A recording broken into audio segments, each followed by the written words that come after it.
Welcome to the Rhode Island DD Community Forum, Tuesday, December 5th, 2023, hosted by Advocates in Action Rhode Island. We are now on Facebook, so everybody wave to Facebook.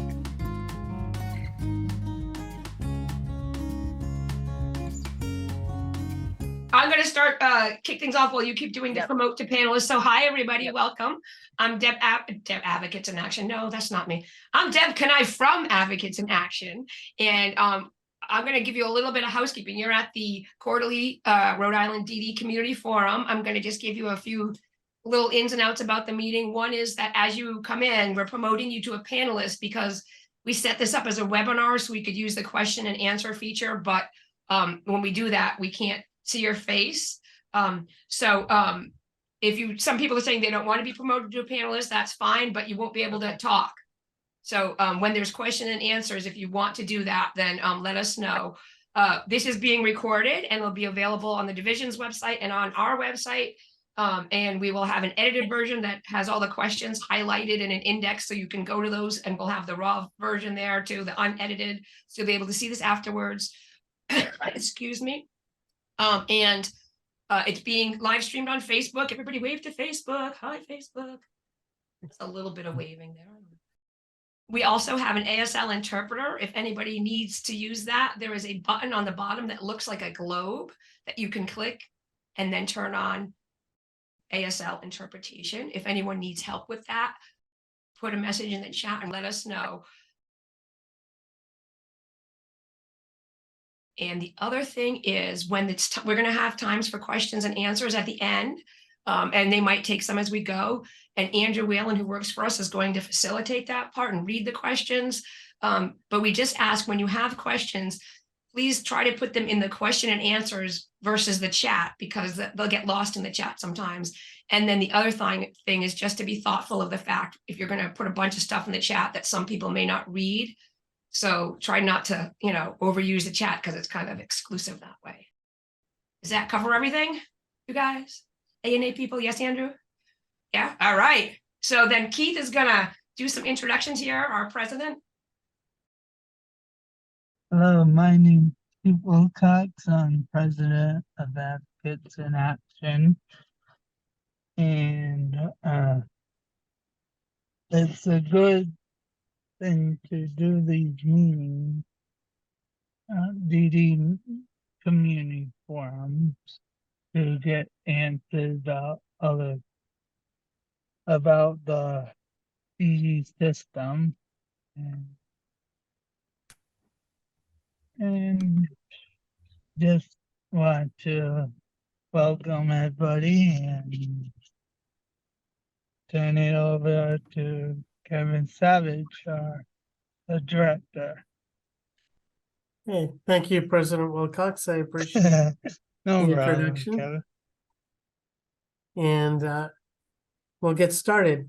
So today we have a number of topics to update you on, and I want to move quickly to make sure that we have enough time for questions and answers. I think we usually get an hour and a half, but today we're only getting an hour. So the first topic under the consent decree is a quick update on where we are with conflict-free case management.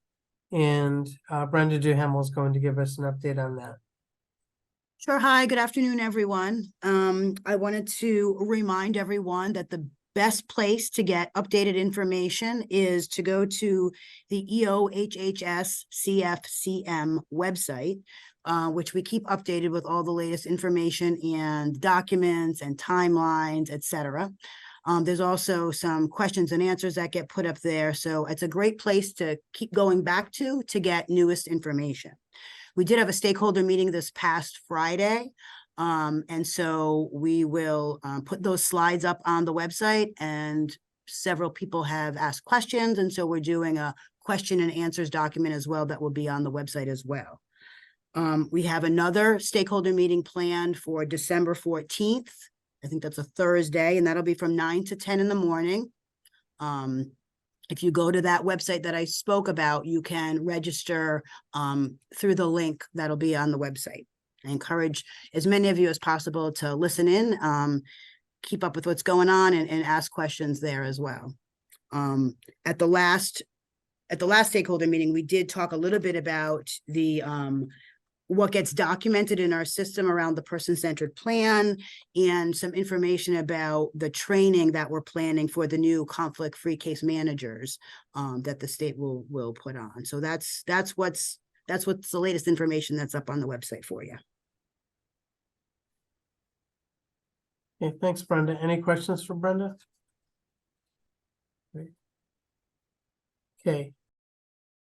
The statewide workforce initiative is moving forward.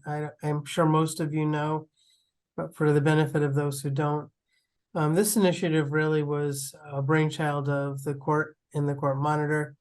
And we've gotten this organized over the past year to help build, sustain, and create career paths for direct support professionals who provide support in the provider community and in the self-directing community to adults with disabilities with service needs across the system for employment, for home-based supports, for residential supports, in whatever way you need it to meet your ISP goals.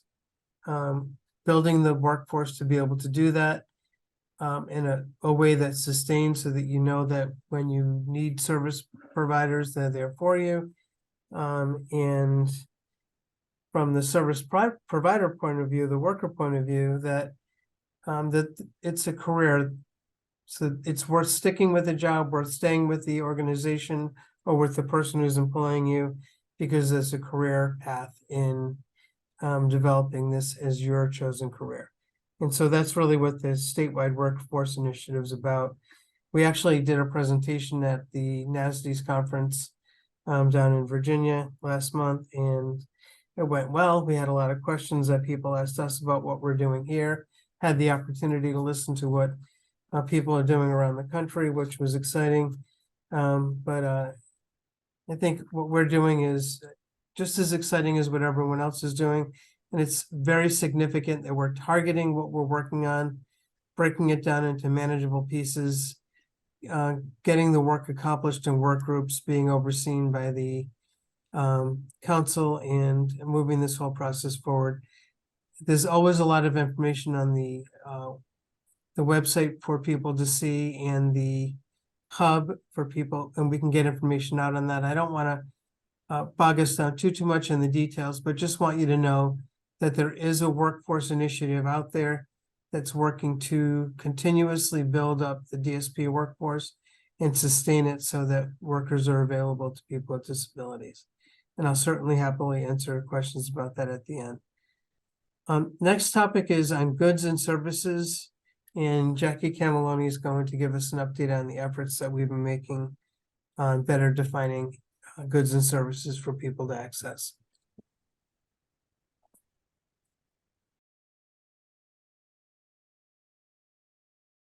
So we'll move on and we'll come back to Jackie.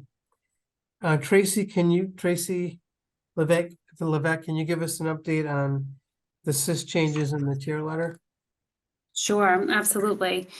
Good afternoon, everyone. So I just wanted to share for individuals who are not aware that the BHDDH team has developed a comprehensive three-step assessment process, which will include the SIS, the additional questionnaire, both to be conducted at the same time, and then an individual follow-up within 1 week's time. All three components are essential to the assessment process. Once that's completed, the internal review by the BHDDH team is completed, and you will receive your tier results in one letter to indicate what your tier level package is, in addition to whether additional funding is substantiated based on the full assessment process. We are actively working through the development of one document to be distributed. And so at this time, you may still receive two separate communications. In the coming months, it will come in one form. We are actively receiving tier results. We had put out communication that there was a delay in the transition of the rollover to the SIS-A second edition and receiving tier results. We are working with our consultant and receiving tier results on a weekly basis. And we have letters being distributed accordingly upon receipt. And I do believe, Kevin, that is the bulk of the CIS updates. Great, thanks very much, Tracy. I think back to Jackie. I saw Can you hear me? Yes, we can. Okay, I apologize for that. Good No afternoon, worries. everyone. So the technical bulletin for self-directed services, allowable individual goods and services has been updated. It is located on the BHDDH website under the forms and policies tab. There's also a new goods and service request form that will be, it's located under the self-direct tab on the BHDDH website. And we're asking for the request form to be submitted with all ISPs effective February 1st. And then there's also a brochure for goods and services that is located on the website as well. Anything else on that? And we just wanted to, Heather and I met with Health Source Rhode Island in November, just to, we wanted to explain what self-directed services was and how it's a benefit to individuals who self-direct their services to offer health insurance. So we did discuss a few different plans that Health Source Rhode Island offers, and we will be receiving more information and having a follow-up meeting. So we will have more information to come after our follow-up meeting. So would that be at our next quarterly meeting, Jackie? Yes, we will try to have the update then. Okay, great. Thanks so much. Thank you. Anne, were you going to give an update on that rate methodology, or was that going to wait till next time? The rates went into effect on July 1st, and we're working on a plan for the new services and how they will be implemented coming up. We're still waiting for some billing codes, but most services can be billed right now that are active. Heather, did you want to say anything about any of the services? Heather's not here yet, so we'll get. Nope, I am. Oh, you are, sorry, okay. Yep. The one thing I will just say to the group is one of the new services is remote supports. And so it needed to go into our waiver because we currently don't have remote supports as a service option under our 1115 global waiver. And so CMS had informed us over the summer that the renewal of our waiver would not go in effect until 2025. And so we have asked CMS for permission or the authority to be able to start utilizing remote support sooner than that. And so we are waiting on confirmation that we would be able to do that because that's one of the services that we were hoping to roll out within the new year. Thanks, Anne. All right, thank you. Youth in transition, Sue? Yes, thanks, Kevin. Good afternoon, everyone. Happy to give a brief update regarding transition. Recently, we created a plain language, easy to understand guidance document for students still in school who may be eligible for adult services through DDD. And this document provides step-by-step information on applying for and accessing adult service funding while a student is still in school, which is really creating additional avenues of support for employment and community connections during the transition from school to adulthood. And we also created a clear step-by-step process document for teachers and other professionals involved in a student's life. And this provides information on how they can assist a student to access adult services while still in school. So both of those documents were vetted by family and advocacy groups, as well as colleagues from several different school districts. And the feedback that we're getting so far on those documents is very good. A couple months ago, I and Denise Aitchen of the Division of Behavioral Health had the very wonderful opportunity to present information about DDD and the transition process, as well as the Behavioral Health Guidebook for Youth and the Healthy Transitions Program to staff in pediatric offices across the state. So we were very happy to reach this group of professionals. As we know, families and individuals very often turn to their primary care provider for information and support. And Karen Lowell, the DDD eligibility supervisor, and I also presented to attendees of the Rare New England conference this past October about the eligibility process and transition services. So that's a conference for individuals who are managing rare medical conditions, and we were very enthused about that opportunity as well. Our contract with Ripen has been renewed and a revised scope of work has been completed. And this coming year, Ripen is once again attending individualized education plan meetings for students who are 17 or 18 years of age and have not yet applied to DDD, because they are also very good at helping people complete the DDD application at that age. Ripen, as everybody probably knows here, is really just a wonderful resource for families and students of this age, not only in helping understand the transition process and resources available in adulthood, but they also have wonderful webinars, and I believe Ripen is actually presenting, so I won't talk too much about that. But as part of our contract, Ripen also assists Spanish-speaking callers accessing our Spanish phone line and with an initial response, and then they connect that person with staff from the division who can further assist. But I'm particularly excited about a new part of the contract with Ripen this year, which includes their development of a statewide social connections toolkit, which will consist of social and recreational activities and ideas to connect transition age youth and young adults with resources of interest in their communities. And Ripen is also creating tip sheets on how to make friends and build relationships for parents and young adults to use. So I want to thank everybody who has reached out to me with ideas to share your suggestions, and please continue to do so, because it's very helpful to us as we make sure that we're being proactive and also responsive to the needs of transitioning youth. Thanks, Great. Kevin. Thanks, Seth. Appreciate it. Elvis, update on employment and outreach?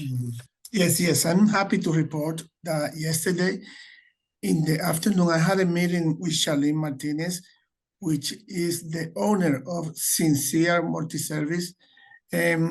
Also, she has a transportation service company. And she created a new position, which is a clerical position, 10 hours a week. And she is very happy to provide this position to a person with disabilities. It's pretty much like set aside position because she really wants to employ a person with disabilities there at her business. I spoke with Kay O'Donnell at the Fogarty Center, so we have been in communication since he sent the questionnaire, employment support questionnaire, yesterday, indicated that he might have some individuals for this type of job. Also, tomorrow I have to go to the new facility of Hope and Main, which is in Providence, because they are going to have a position there as well in the cafeteria. And we've been working also with Mary Ann Mason from Sperwick, who has identified a potential candidate for this position. So tomorrow we're going to be given a tour to the facility, and also we're going to learn more about the job description, the starting date. We know so far that it's 10 hours a week position. As far as employment and state agencies, I would like to inform also that last week we had a very important meeting with the staff from the Department of Administration. It was like senior staff, the Deputy Director, Human Resource Director, Chief of Staff, Associate Director of the Division Equity, Diversity and Inclusion. And so we talk about, the importance of, employing people with disabilities. We talk about the consent decree. We talk about stay as model employer for best practice. Heather can explain also more, and also Jay here. I think it was very, very effective and positive meeting. We're going to follow up with the Director of Human Resources to strategize on how we can employ people with disability at the state level. Also, we'd like to inform that we developed a brochure. It's an employee incentive brochure that we are now sharing with employers when we go to meet with them in the community. We continue to do in our outreach. We are now in the process of scheduling meetings to talk about supporting employment with our agencies, and we are also involved with Rhode Island's Skill for Rhode Island Future. We are also involved with many other agencies and networking in the community. So that's all I have to inform so far. Thanks, Elvis. Thank Can I you very just, much, Karen. I mean, Heather, sorry. nope, that's okay, Kevin. So I just wanted to say thanks, Elvis. That was a really great overview of all the things we are trying to do. We've been very busy in the employment unit. I mean, I think everybody's busy, but we really have been trying to move some of the employment initiatives that we're trying to work on forward. And I do want to say or stress even more that the meeting with DOA was really great. That's the Division of Administration, just for those who may not know. And we really talked about how we can get the state to be a model employer and really work at hiring individuals, not just with disabilities, but specifically with intellectual and developmental disabilities. And so we do have a plan on working with DOA to actually go out to the different departments and talk to some of the hiring managers. And so really get the message out there and hopefully connect with them so that we are able to make some connections and really get the state to be a model state for employment. So thank you. Thanks, Elvis. Thanks, Jay. Okay, great. Thank you very much to the state team and for everyone who's participating. Right now, Sue Donovan from RIPEN is going to give a presentation on what they've been working on for us.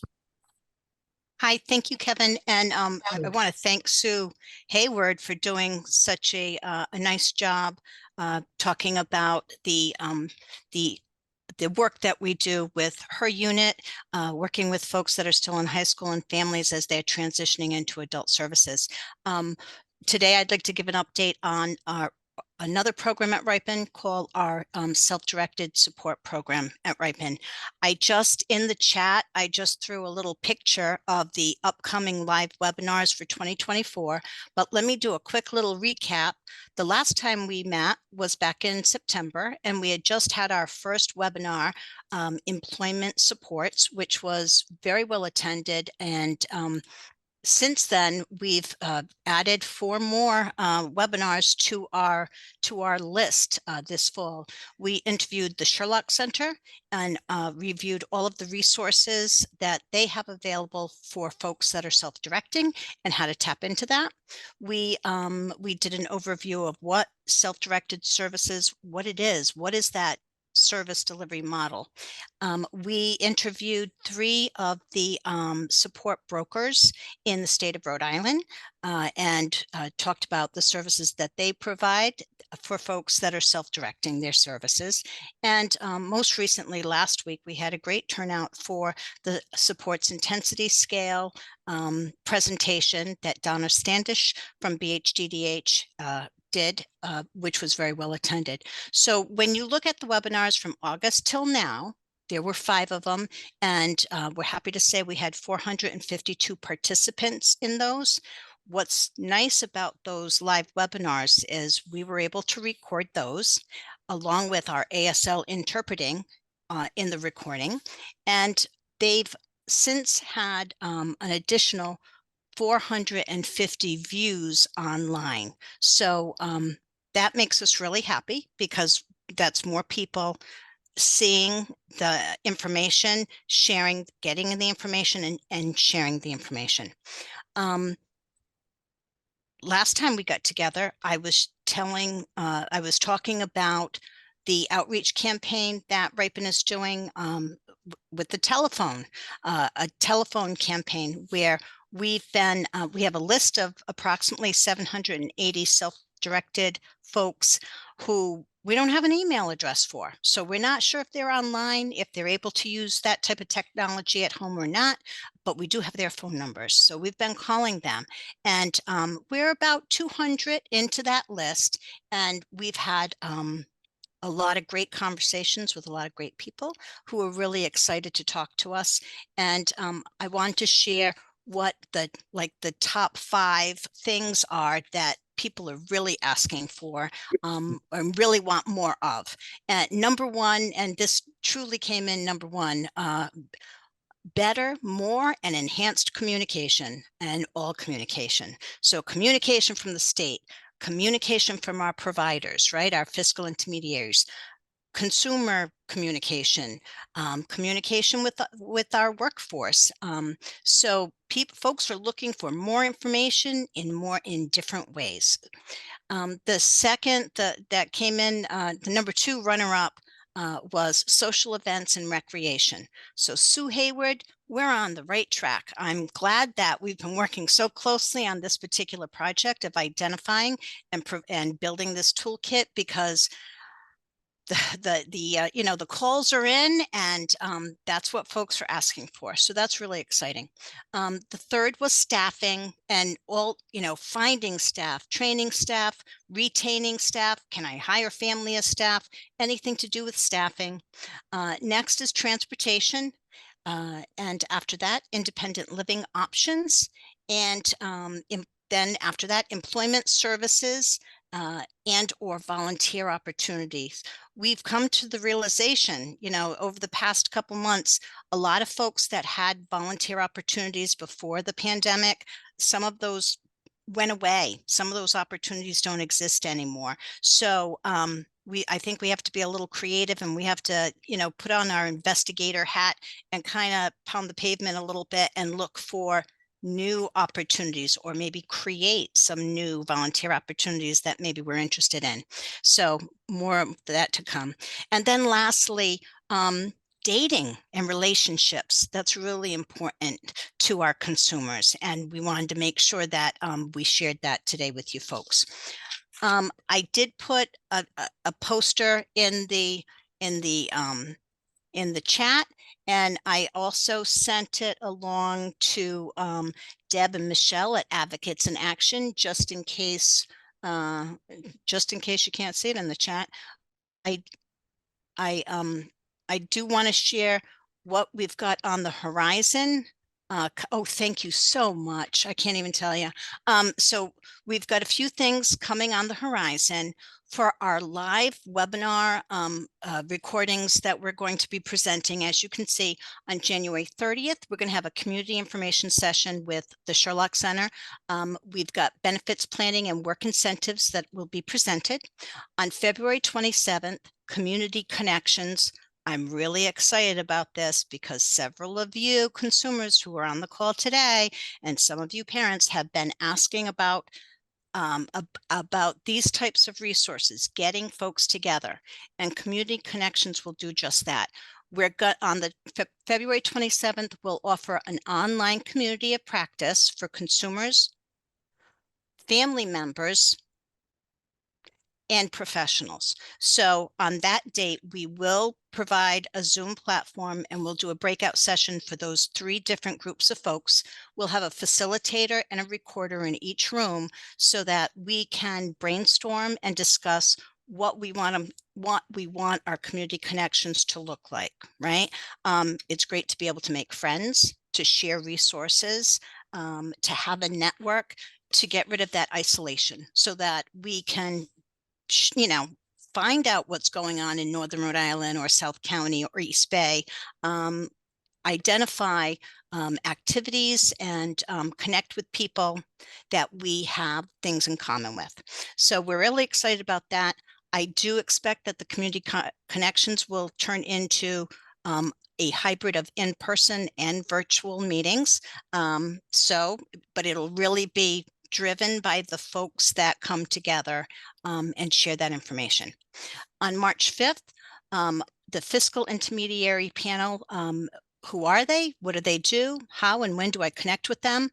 Fiscal intermediaries are agencies. We have 6 agencies in Rhode Island that provide services so that folks can self-direct, right? They're an agency that helps take care of the payroll services and taxes so that folks that choose to self-direct can do so. So we'll meet all 5 of them, and looking forward to that on March 5th. And then on March 26th, we have our friends at Advocates in Action joining us, a community information session. why I chose self-direction. So we'll have an opportunity to meet some folks who have chosen self-direction and how it's working for them. And then in April, on the 30th, we have employment success, and we will have a panel of folks that self-direct that that will share their employment journeys with you, and what they like about working and how they landed there. So thank you so much for sharing that. So those are our online offerings. As I said, I do anticipate we'll do some in-person with our community connections. And we also will, we anticipate that we'll be able to provide some workshops for consumers, for family members and caregivers, as well as professionals that are working with consumers on healthy relationships. So more to come on that after the new year. I think that's all I have. Great, so thanks so much. Appreciate your input today. Before we move on to the ARC, I did receive a letter from through Advocates in Action from a parent who was discouraged by an interaction they had with Department of Human Services regarding Medicaid benefits, and then subsequently with communication between BHDDH and Department of Human Services. What I want that parent to know, who I believe is on the call today, is that we have worked hard to gain the right amount of information coming out of Department of Human Service on Medicaid benefits for people with disabilities. But we will up the ante on that and continue to work with Department of Human Services to improve the information that's going back and forth between our agency and their agency, so that we're up to date on the benefits that people with disabilities who receive DD services from BHDDH have, so that we'll be up to date on what their Medicaid benefits are as well. So we can see if we can streamline difficulties that arise when they lose BHDDH benefits, and us turning that around through better communication between our two agencies. It's an ongoing issue, I know, but we'll continue to work on that. So with that said, let's move to Carrie Hobbs, who's going to be doing a presentation for the ARC of Rhode Island. Hi, Kevin. I think it's actually going to be Kimberly Hendenberg. If I said your last name properly, I believe she's going to jump on to talk about ACP. Yes. The Affordable Connectivity Program. Yes. And you were very good with the last name. Thank you. I apologize. I sound like I've been chewing on gravel. So I'll do the best I can for you today. So I'm part of the ARC Rhode Island. I've been there about a year now. And we were just recently awarded a grant through the Federal Communications, so FCC. And this is a new program that started, and it's called the Affordable Connectivity Program. And what that is to help people who qualify for other benefits, such as SNAP or information that has to do, I'm trying to find the thing that has the benefit, sorry. The eligible folks would have poverty level. It would be for that. It would also be for people that have Medicaid or federal public housing, SSI, and that eligibility list does go on.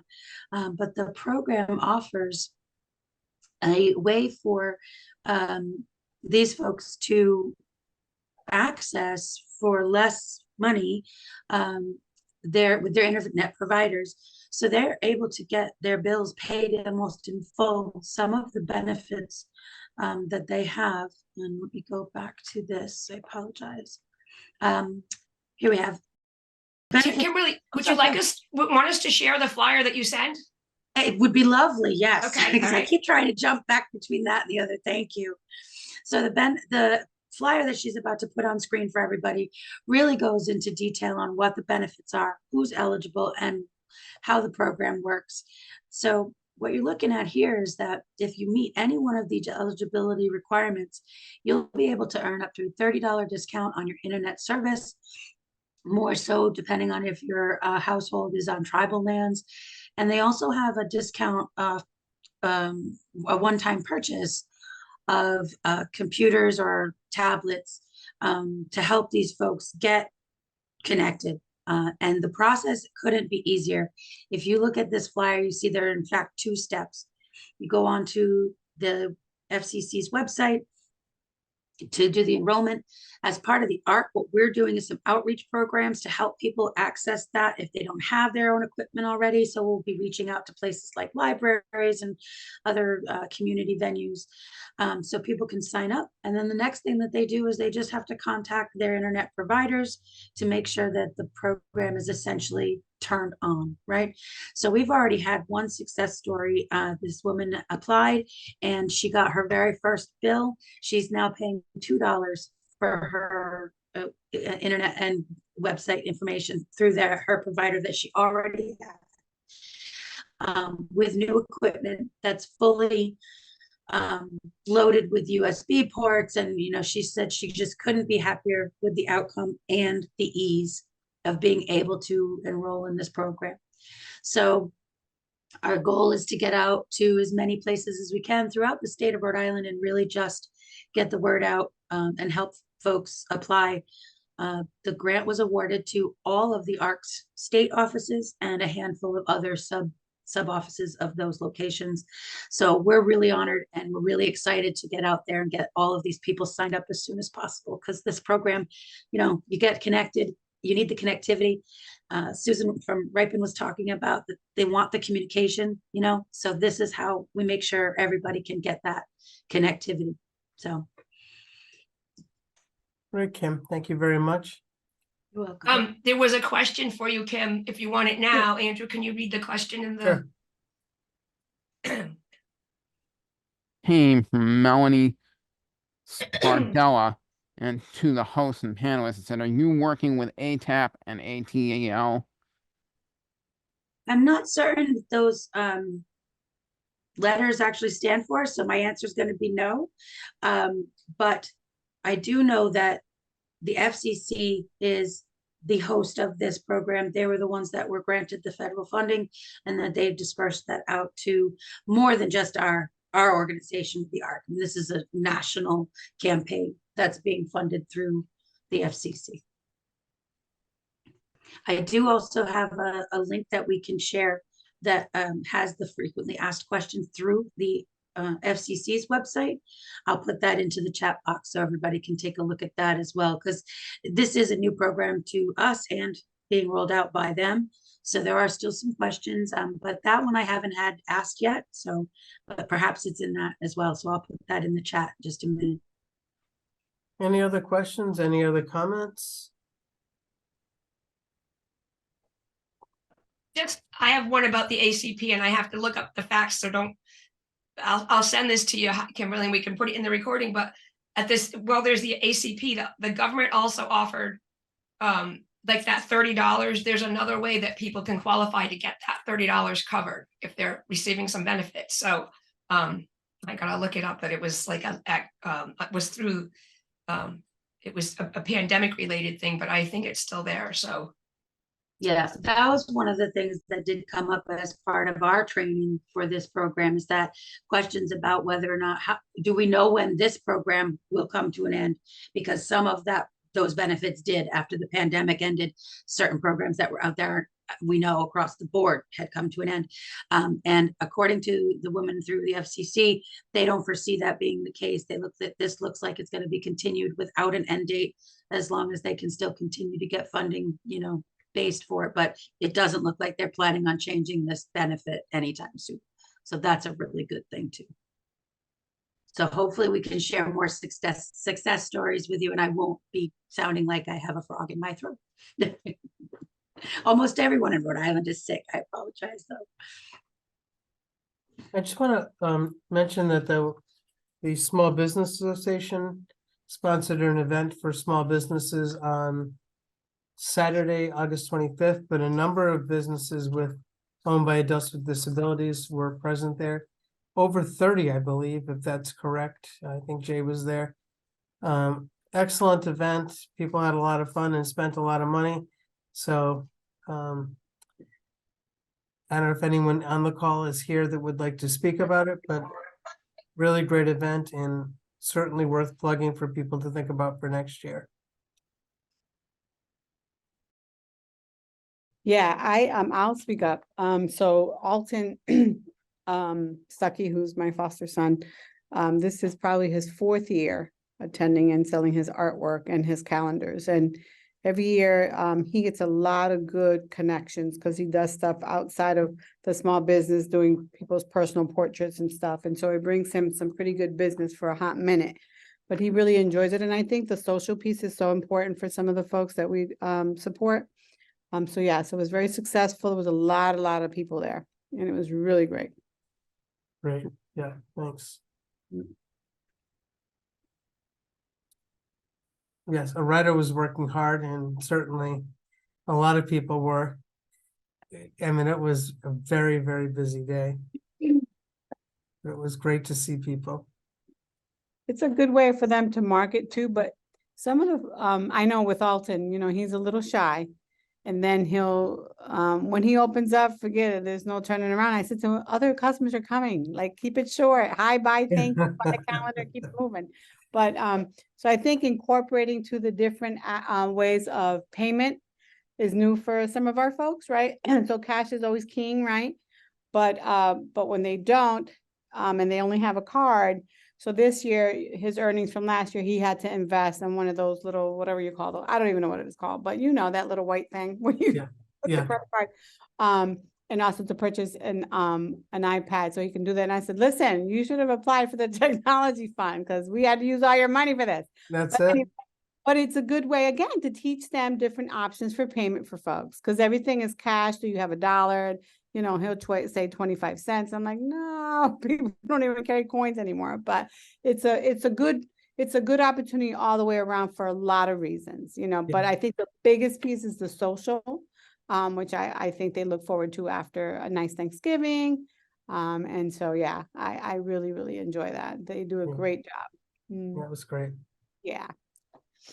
I would like to mention to Elaida that also we are making connecting Center for Women and Enterprise with Sue Babin and her group, you know, and entrepreneurs with disabilities that want to sell their products.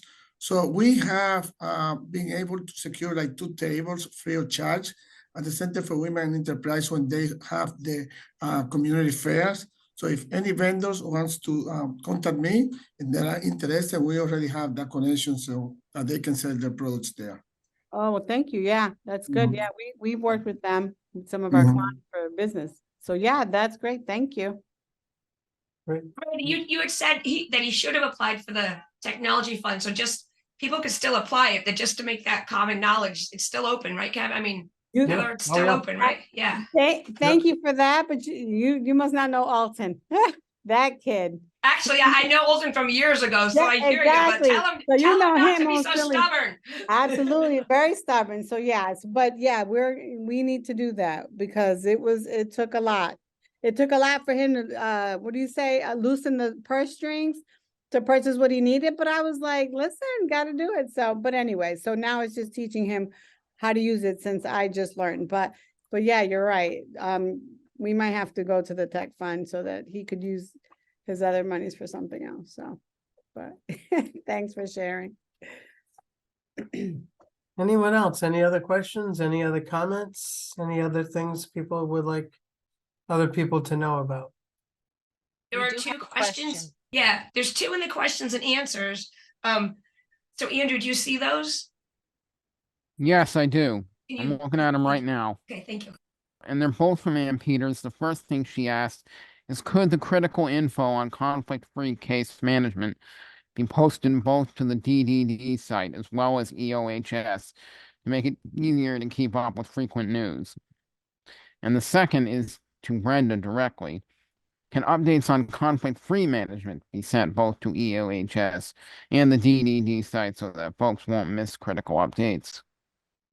So the answer to that is yes. If you go to our DD website, if you're more familiar with that, then if you go under initiatives on the left-hand side, that will get you the link to all the conflict-free case management information. I just put it in the chat, and all of this stuff will be in the recording, so you'll be able to click on the website and go right to it. Thank you. Well, that's a good positive answer. Anyone else? Happy to hear from you. That's why we're here. Speak up, tell us what we need to know. Share about an event. Ask a question. Oh, we want to share. Where's Kelly? Can you tell them about the leadership series? Okay, this DD Forum is brought to you by the Advocates in Action 2024 Leadership Class Series. The Leadership Class Series is an annual class in which individuals with developmental and intellectual disabilities come, and when they apply, they get interviewed, and when they get in, they go to a retreat, and then here we learn about speaking up for yourself, self-empowerment, understanding what your services are all about, and how to vote, and understanding how your government works and how your rights work, so you know what to do if your rights are being violated or if they're not following how your support plan should be. Also, it's a great networking opportunity and good place to make friends. And I just put the link because we are accepting applications now until January 19th next year, and the class starts in February, and it's free. You don't have to read or write or any of that silly stuff. You just have, if you're someone who's an adult, 18 or over, or you're going to turn 18 in the next year in 2024, and you receive DD services and you're a Rhode Island resident, then we would love to have you apply. And we have an open house tomorrow if you're interested. If you go to our website at that link, you can register for the open house to find out more. And there's another one when, Michelle, January 6th. Can people talk to the people who have been through the class? Yes, that's what the open houses are for. Yeah, that's great. Kelly will give you the same spiel tomorrow with more. 2017 graduate here with Ariana Rodriguez, who graduated in what year did you graduate, Ariana? 2000. This year, no, from the class was this year, not high school. I think it was this year from this class. It was at Central Falls High School, where my teacher, Miss Jones, I know her. So, but that was from high school, but for the leadership class, Ariana is one of our most recent graduates. And Andrew, what year did you graduate? So many years in the summer, but it was, I think, 2023. Yeah. It was. I do know. Yep. You got it. You got it. Awesome. All becomes a blur right now. So that'll be more about that tomorrow.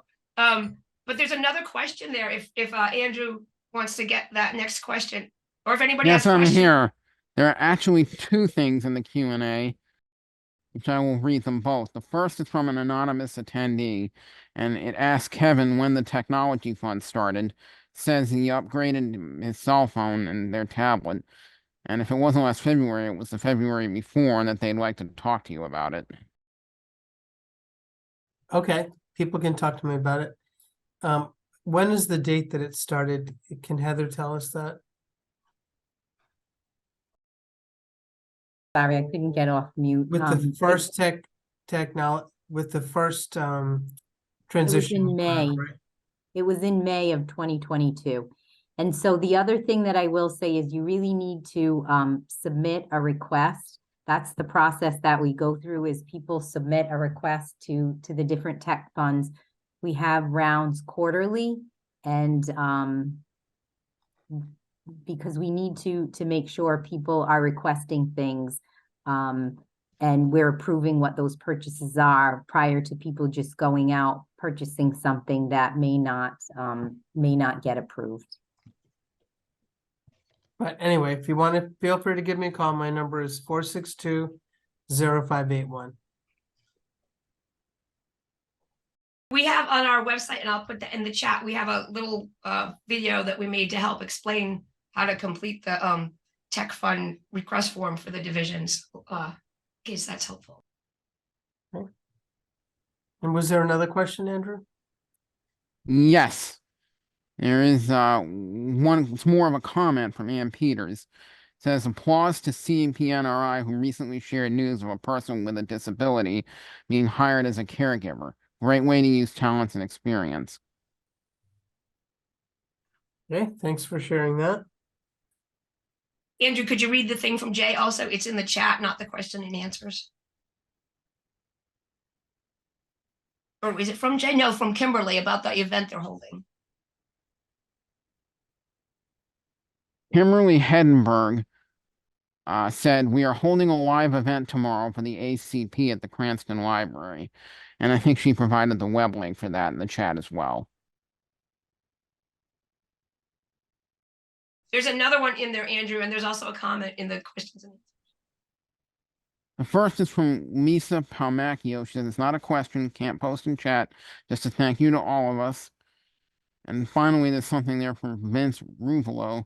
Are there any technology request funds aside from the Rhode Island Division of Developmental Disabilities?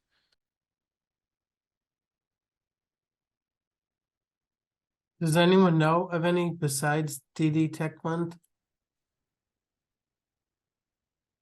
I'm not sure what the question exactly is, but Yeah. there is the ATEL and ATAP.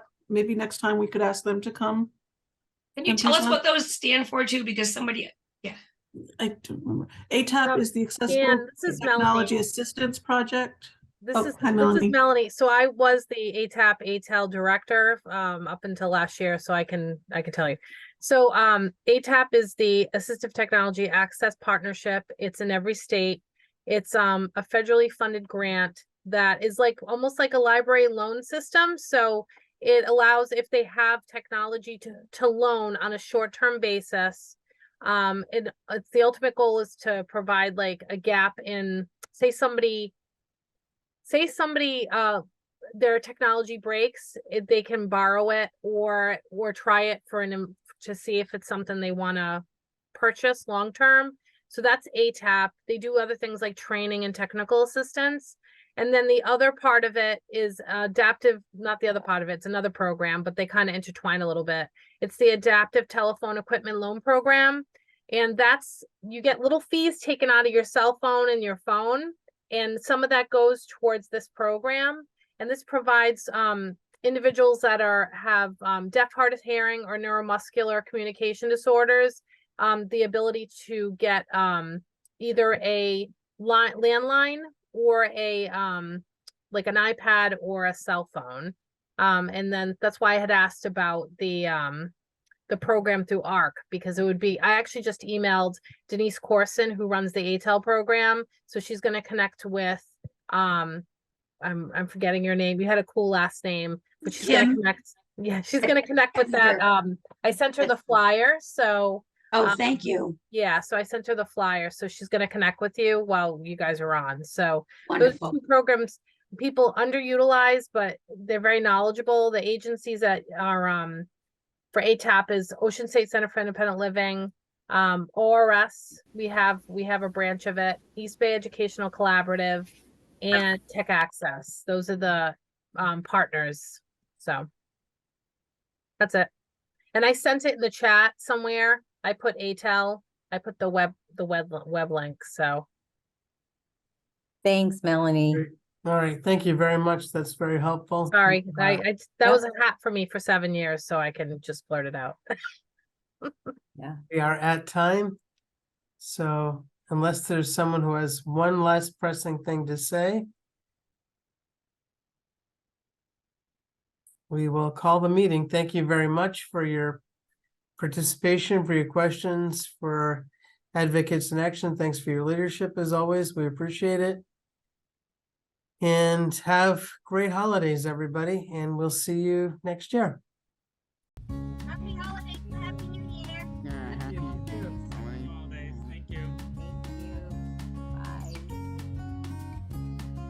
Contact the Division of Developmental Disabilities. Phone 401-462-3421.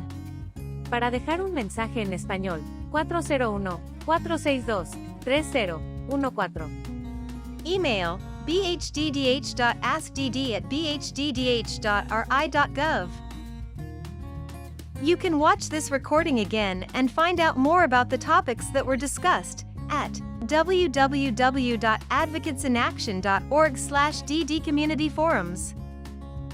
Produced by Advocates in Action Rhode Island for the Rhode Island Division of Developmental Disabilities, 2023. Remember, nothing about us without us.